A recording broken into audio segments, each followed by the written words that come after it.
جمال الوجود بذكر الإله وتصفو الحياة السلام علیکم ورحمۃ اللہ وبرکاتہ۔ دوستو کیا حال ہے؟ آپ سب خیریت سے؟ امید کرتا ہوں آپ سب خیریت سے ہوں گے۔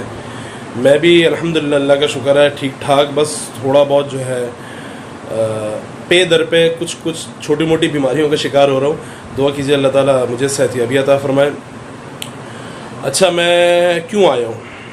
میں آپ کی خدمت میں حاضر ہوا ہوں ایک بات لے کر، ایک گزارش لے کر، ایک مسئلہ لے کر۔ وہ کیا؟ وہ یہ ہے کہ محرم کے روزے کے حوالے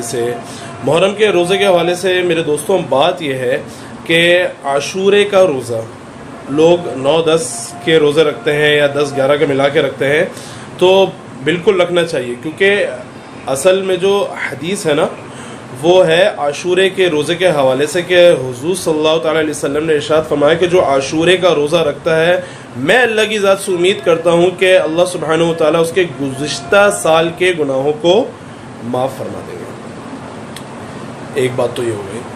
اچھا بھائی، اس کا جو ہے مطلب تھوڑا کچھ پس منظر کیا ہے؟ پس منظر یہ ہے کہ حضور صلی اللہ تعالیٰ علیہ وسلم جب مدینہ منورہ تشریف لے گئے نا، تو مدینہ منورہ تشریف لے جانے کے بعد حضور صلی اللہ تعالیٰ علیہ وسلم نے دیکھا کہ جو ہے یہودی بڑے پابندی کے ساتھ جو ہے وہ 10 کا روزہ رکھتے ہیں، تو انہوں نے پوچھا ان سے، حضور نے یہودیوں سے پوچھا کہ بھائی اس دن اتنی مطلب تاکید کے ساتھ آپ لوگ روزہ رکھتے ہیں، اس کی کیا وجہ ہے؟ تو انہوں نے فرمایا، یہودیوں نے کہا کہ 10ویں محرم کو عاشورے کے دن اللہ سبحانہ و تعالیٰ نے ہمیں اور حضرت موسیٰ علیہ السلام کو فرعون کی ظالمیت سے، فرعون سے اللہ تعالیٰ نے نجات عطا کی تھی، تو اس واسطے ہم اس خوشی میں روزہ رکھتے ہیں۔ تو آپ صلی اللہ علیہ وسلم نے ارشاد فرمایا کہ بھائی اس خوشی کے اندر ہم تم سے زیادہ شریک اور مستحق ہیں حضرت موسیٰ علیہ السلام کی خوشی میں شریک ہونے کے۔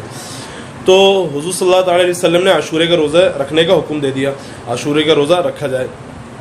اچھا پھر صحابہ کرام نے جو ہے حضور سے عرض کیا کہ یا رسول اللہ، ایک آپ ہمیں ایک بات پوچھنی ہے، وہ یہ کہ آپ نے جو یہودیوں کا جو دن ہے، ٹھیک ہے، وہ روزہ رکھنے کا آپ نے حکم دیا، لیکن آپ نے یہ بھی ارشاد فرمایا کہ یہودیوں کی مخالفت کرو، تو اس دن سے یہودیوں سے مشابہت آ رہی ہے روزہ رکھنے میں۔ تو حضور صلی اللہ علیہ وسلم نے فرمایا کہ اگلے سال سے ہم انشاءاللہ جو ہے 9ویں اور 10ویں کا روزہ ملا کر رکھیں گے، ٹھیک ہے۔ تو یہ جو منع کیا گیا عاشورے کا روزے کا، وہ یہودیوں سے مشابہت کی وجہ سے منع کیا گیا، اور فرمایا، اور علماء اسی پہ فرماتے ہیں کہ بھائی یا تو 9-10 کا رکھ لیں یا 10 اور 11 کا رکھ لیں، ٹھیک ہے۔ اچھا، اب بات صرف عاشورے کے روزے کی ہے کہ بھائی عاشورے کے روزے کا کیا حکم ہے؟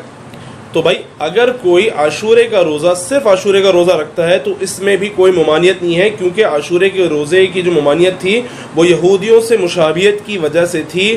اب یہودی عاشورے کا روزہ نہیں رکھتے، تو اس واسطے عاشورے کا روزہ بھی اگر کوئی رکھے تو کوئی مسئلے کی بات نہیں ہے، کوئی حرج کی بات نہیں ہے، رکھ سکتے ہیں، کوئی مسئلہ نہیں ہے۔